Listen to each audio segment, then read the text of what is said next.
one half the truth, and that is one half more than they recognize. The old adage from Santayana, that those who don't learn from history are doomed to repeat it, is a lie. There is no history. Everything we are is eternally with us.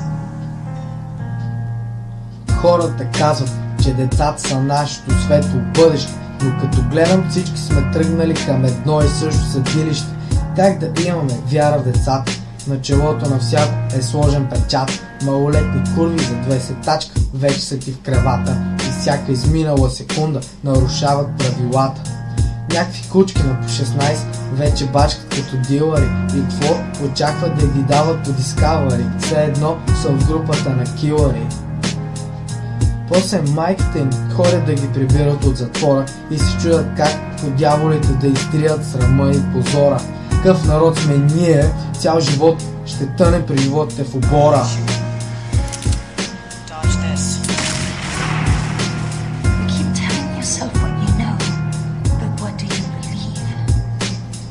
Arbeite erst zur Erschöpfung. 6 Tage in der Woche. You stupid motherfucker! No, no! You keep telling yourself what you know, but what do you believe?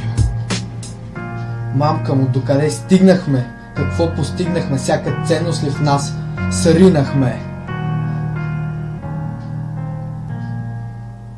Това е жестоката истина. Всеки човек ден след ден малко по малко изтива, защото без да сте пита кой си, защо си, откъде си, улицата мачка и никой не го интересува дали болеше.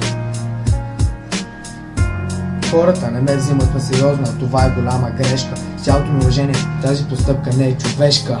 Let me try from the first to indicate the point that we're aiming at.